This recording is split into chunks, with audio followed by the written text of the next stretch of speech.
की हत्या का आरोपी सनी हिस्ट्री शीटर रहा है। थाने के बोर्ड पर सनी का आपराधिक रिकॉर्ड भी दर्ज है और ऐसे में हमीरपुर के कुरारा थाने के बोर्ड पर यह रिकॉर्ड दर्ज है। तो अतीक का हत्यारा सनी जो कि हमलावरों में शामिल था वो हिस्ट्री शीटर बताया जा रहा है। थाने के बोर्ड पर सनी का आपराधिक रिकॉर्ड भी दर्ज था।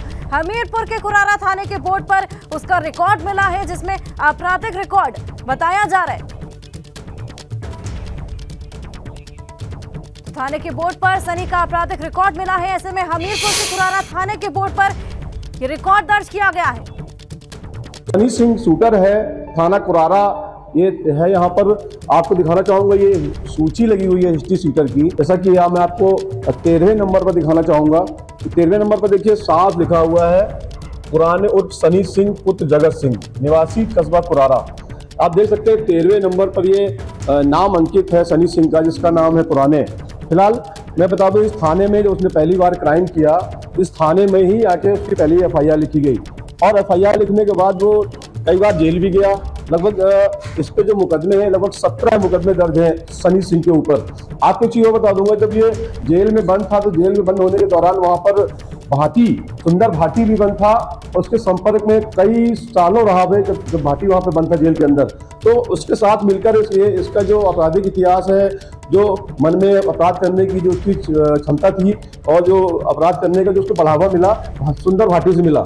जुलान जी ये बताइए जरा, ये हिस्ट्री सीटर है जो जुलान जी, हिस्ट्री सीटर है जो कितने मुकदमे दर्ज है उसके ऊपर?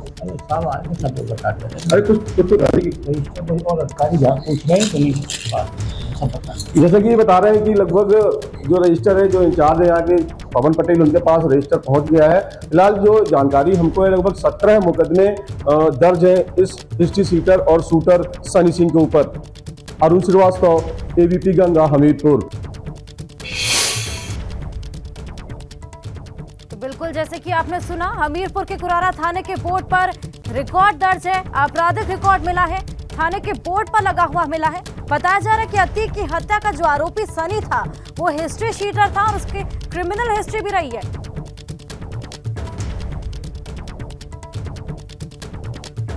वीरेश का रुख करेंगे। वीरेश, थाने के बोर्ड पर सनी का आपराधिक रिकॉर्ड मिला है, ऐसे में बताया जा रहा है कि क्रिमिनल हिस्ट्री रही है, हिस्ट्री शीटर रहा है वो।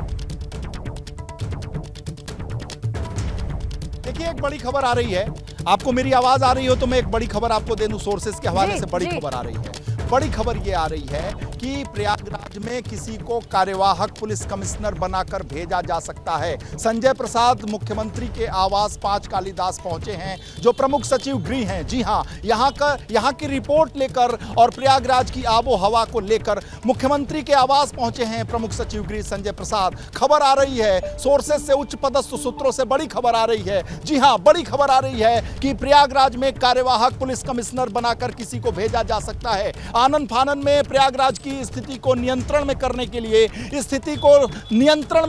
लिए, कानून व्यवस्था को ठीक करने के लिए, प्रयागराज की व्यवस्था को ठीक करने के लिए रमेश शर्मा की जगह पर किसी को कार्यवाहक पुलिस कमिश्नर बनाकर भेजा जा सकता है और रमेश शर्मा से वो चार्ज लेकर पुलिस कमिश्नर के तौर पर कार्यवाहक पुलिस कमिश्नर यहां भेजा जा सकता है। सोर्सेस से बड़ी खबर आ रही है, ABP गंगा के पास सुपर एक्सक्लूसिव खबर। जी हां, सोर्सेस से, उच्च पदस्थ सूत्रों से बड़ी खबर, प्रयागराज के कमिश्नर की जगह पर कार्यवाहक पुलिस कमिश्नर को भेजा जा सकता है, शासन स्तर से भेजा जा सकता है। बड़ा मंथन चल रहा है। मुख्यमंत्री योगी आदित्यनाथ के यहां पर एक बड़ी बैठक चल रही है जिसमें संजय प्रसाद गृह सचिव जो प्रयागराज की पूरी रिपोर्ट लेकर मुख्यमंत्री के आवास पर पहुंचे हैं। सोर्सेस से खबर आ रही है, पंचमतल से यह खबर आ रही है कि कार्यवाहक पुलिस कमिश्नर के तौर पर किसी बड़े तेज तर्रार अधिकारी को भेजा जा सकता है। जी हां, बड़े और तेज तर्रार अधिकारी, शब्दों पर ध्यान दे दर्शक, बड़े और तेज तर्रार अधिकारी को और इस खबर पर हम सबकी नजर है, सारे दर्शकों का ध्यान है। जी बिल्कुल, बहुत बड़ी खबर दे रहे हैं आप और इसका जिक्र भी आप लगातार कर रहे थे कि पुलिस कमिश्नर रमेश शर्मा से खासे खफा है मुख्यमंत्री। और अब जबकि ये अपडेट दे रहे हैं तो ये इस वक्त की सबसे बड़ी अपडेट है। प्रयागराज में कार्यवाहक पुलिस कमिश्नर तैनात हो सकते हैं तेज तर्रार। ये सूत्रों के हवाले से हमारे ब्यूरो चीफ बहुत बड़ी अपडेट दे रहे हैं। पुलिस कमिश्नर जो वर्तमान में है रमित शर्मा, उनसे नाराज हैं। उनके रहते हुए प्रयागराज में जो कुछ हुआ है पिछले दिनों, उससे बहुत नाराज है मुख्यमंत्री, और इसकी आशंका थी, इसका अनुमान किया जा रहा था, और अब वो खबर आ गई है। सूत्रों के हवाले से है, वीरेश, कब तक ये नियुक्ति हो सकती है? देखिए, सब जो मैं आपको जानकारी दे दूं, संजय प्रसाद प्रयागराज की सारी खबर को लेकर, सारी रिपोर्ट को लेकर, क्योंकि उन्हें एमएचए को, मिनिस्ट्री ऑफ होम अफेयर्स, केंद्रीय गृह मंत्रालय को भी रिपोर्ट सौंपनी है। यानी केंद्र ने जवाब मांगा है उत्तर प्रदेश से, संजय प्रसाद से, गृह सचिव से मांगा है। संजय प्रसाद प्रमुख सचिव गृह, जिनके ऊपर पूरे उत्तर प्रदेश की कानून व्यवस्था का भार है। अवनीश अवस्थी के बाद, अवनीश अवस्थी एसीएस होम के बाद जब से रिटायर हुए हैं संजय प्रसाद ने वो जिम्मेदारी संभाली है। इस वक्त संजय प्रसाद होम सेक्रेटरी प्रयागराज की रिपोर्ट को लेकर मुख्यमंत्री आवास पर मुख्यमंत्री योगी आदित्यनाथ के साथ वार्ता कर रहे हैं। और पंचम तल से, सोर्सेज से यह खबर आ रही है कि किसी भी वक्त प्रयागराज में कार्यवाहक पुलिस कमिश्नर की नियुक्ति हो सकती है। तेज तर्रार आईपीएस अधिकारी, जो मैनेजमेंट के गुरु माने जाते हैं, जो मैनेजमेंट के साथ साथ फील्ड में भी जिनकी बेहद रुचि है, फील्ड में उनका वर्क बहुत शानदार रहा है, ऐसे व्यक्ति को पुलिस कमिश्नर बनाकर, कार्यवाहक पुलिस कमिश्नर बनाकर प्रयागराज में भेजा जा सकता है, राजेंद्र। और ये बड़ी खबर आ रही है, संजय प्रसाद मुख्यमंत्री के बीच में जो वार्ता चल रही है, उस वार्ता के बीच से ये खबर प्रयागराज की रिपोर्ट को लेकर पहुंचे हैं, प्रयागराज की कानून व्यवस्था की रिपोर्ट लेकर पहुंचे हैं, और उत्तर प्रदेश में जो हुआ है उस घटना की पूरी रिपोर्ट को लेकर पहुंचे हैं। इसलिए खबर, ये बड़ी खबर है, प्रयागराज की खबर है, और न केवल प्रयागराज बल्कि उत्तर प्रदेश में अगर हम, बहुत बड़ी खबर है, और इसके बहुत बड़े मायने हैं वीरेश, आप बिल्कुल ठीक कह रहे हैं, बहुत बड़े मायने हैं इसके। आप कह रहे हैं कि जो गृह सचिव है, प्रमुख सचिव गृह, वो सारी रिपोर्ट लेकर प्रयागराज की मुख्यमंत्री के पास पहुंचे हैं, और किसी भी वक्त कार्यवाहक कमिश्नर की तैनाती प्रयागराज में हो सकती है। लेकिन यही वक्त है वीरेश, सुबह 10 बजे का, जब आप बता रहे थे कि एक रिपोर्ट केंद्रीय गृह मंत्रालय को भी भेजी जानी है, उत्तर प्रदेश के गृह मंत्रालय के द्वारा और पुलिस के द्वारा। वो वक्त हो चुका है वीरेश, सुबह के 10 बज चुके हैं। उस बारे में क्या अपडेट है आपके पास? निश्चित रूप से 10 बज चुके हैं, लेकिन मुख्यमंत्री को जो रिपोर्ट दिखाई जा रही है, वही रिपोर्ट करेक्ट करके, बताकर, दिखाकर, समझाकर, बुझाकर, और उनसे हरी झंडी लेने के बाद एमएचए को, मिनिस्ट्री ऑफ होम अफेयर्स को, केंद्रीय गृह मंत्रालय को, अमित शाह को, जी हां, पार्टी के दूसरे सबसे बड़े नेता अमित शाह के दरबार में उत्तर प्रदेश की वो रिपोर्ट जाएगी, प्रयागराज की वो रिपोर्ट जाएगी। उसकी तैयारी चल रही है। मुख्यमंत्री आवास पर मुख्यमंत्री योगी आदित्यनाथ और संजय प्रसाद और गृह विभाग के बड़े आला अधिकारियों की एक बड़ी बैठक चल रही है। लखनऊ के 5 कालिदास आवास, जो सरकारी आवास माना जाता है मुख्यमंत्री योगी आदित्यनाथ का, उस आवास पर गृह विभाग के प्रमुख और मुखिया, यानी गृह विभाग के मुखिया, मंत्री के तौर पर मुख्यमंत्री के पास वो विभाग है, यानी कानून व्यवस्था का विभाग मुख्यमंत्री के पास है। उसके प्रमुख सचिव संजय प्रसाद और गृह विभाग के बड़े अधिकारियों की बड़ी बैठक चल रही है। 10 बजे रिपोर्ट केंद्रीय गृह मंत्रालय को देना था, और ये रिपोर्ट उसी ही क्षण में वहां पर मुख्यमंत्री की हरी झंडी के बाद सीधे नॉर्थ ब्लॉक भेज दी जाएगी। अमित शाह, पार्टी के दूसरे सबसे बड़े नेता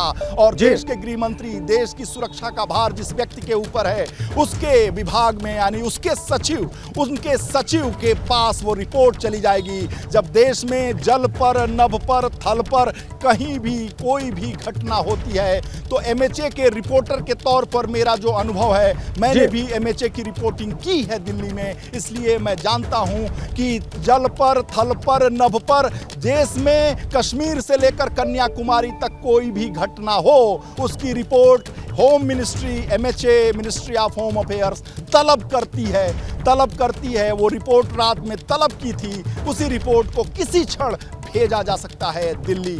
जी हां राजेंद्र, बिल्कुल खबर आप दे रहे हैं। आप कह रहे हैं कि जो रिपोर्ट संजय प्रसाद लेकर पहुंचे हैं मुख्यमंत्री के पास, उसके बारे में उनको बता के और मुख्यमंत्री से आवश्यक निर्देश प्राप्त करके, सुधार करते हुए अगर आवश्यक हो, वही रिपोर्ट आगे केंद्रीय गृह मंत्रालय को भेजी जाएगी। तो ये बड़ी जानकारी है वीरेश आप दे रहे हैं, और इसका मतलब ये भी है वीरेश के बहुत सारे चेंजेस जिसका अनुमान है पुलिस के भीतर और इस वक्त जरूरी है, वो सब भी हो सकते हैं। चूंकि एक बड़ी बैठक चल रही है मुख्यमंत्री के साथ प्रमुख सचिव गृह की, तो तत्काल जो आवश्यकताएं हैं पुलिस की कार्यप्रणाली के लिए या पुलिस का जो फर्दर एक्शन होना है, वो भी अभी तय हो जाएगा वीरेश। देखिए एक बड़ी खबर आ रही है। बड़ी खबर ये आ रही है कि मुख्यमंत्री आवास के अंदर ANI जो न्यूज एजेंसी है उसके कैमरामैन और उसके रिपोर्टर को बुला लिया गया है। हो सकता है कि प्रयागराज घटना मामले पर मुख्यमंत्री कोई अपना वक्तव्य दें। ये बड़ी खबर आ रही है। प्रयागराज मामले पर मुख्यमंत्री योगी आदित्यनाथ कभी भी वक्तव्य दे सकते हैं। ANI जो न्यूज एजेंसी है मुख्यमंत्री के साथ सदैव रहती है, चाहे वो इलाहाबाद आए, प्रयागराज आए, चाहे वो गोरखपुर जाए, चाहे दिल्ली जाए, ANI के कैमरामैन और रिपोर्टर हमेशा साथ रहते हैं। उनको 5 कालिदास आवास पर बुला लिया गया है। कभी भी मुख्यमंत्री अपना वक्तव्य दे सकते हैं। प्रियंका गांधी का ट्वीट आ गया है। प्रियंका गांधी ने भी हमला कर दिया है। एक बड़ी खबर आ रही है। प्रियंका गांधी का ट्वीट बहुत महत्वपूर्ण है। प्रियंका गांधी ने कहा है हमारे देश का कानून संविधान में लिखा गया है, यह कानून सर्वोपरि है। अपराधियों को कड़ी से कड़ी सजा मिलनी चाहिए, मगर देश के कानून के तहत होनी चाहिए। किसी भी सियासी मकसद से, जी हाँ, शब्दों पे जोर दे रहा हूं, किसी भी सियासी मकसद से कानून के राज और न्यायिक प्रक्रिया से खिलवाड़ करना या उसका उल्लंघन करना हमारे लोकतंत्र के लिए सही नहीं है। जो भी ऐसा करता है या ऐसा करने वालों को संरक्षण देता है उसे भी जिम्मेदार ठहराया जाना चाहिए और उस पर भी सख्ती से कानून लागू होना चाहिए। देश में न्याय व्यवस्था और कानून के राज का इकबाल बुलंद हो, यही हम सबकी कोशिश होनी चाहिए। प्रियंका गांधी वाड्रा, जी हां, राष्ट्रीय महासचिव कांग्रेस की, प्रभारी कांग्रेस की, उत्तर प्रदेश में अहम भूमिका रखती हैं। लगातार ट्वीट के जरिए, लगातार बाइट के जरिए प्रयागराज मामले की निंदा की जा रही है। प्रयागराज मामले में सरकार को घेरा जा रहा है। प्रियंका गांधी ने ट्वीट करके कहा है हमारे देश का कानून संविधान में लिखा गया है, यह कानून सर्वोपरि है। अपराधियों को कड़ी से कड़ी सजा मिलनी चाहिए, मगर देश के कानून के तहत होनी चाहिए सजा। किसी भी सियासी मकसद से कानून के राज और न्यायिक प्रक्रिया से खिलवाड़ करना या उसका उल्लंघन करना हमारे लोकतंत्र के लिए सही नहीं है। जो भी ऐसा करता है या ऐसा करने वालों को संरक्षण देता है उसे भी जिम्मेदार ठहराया जाना चाहिए और उस पर भी कानून लागू होना चाहिए और सख्ती से लागू होना चाहिए।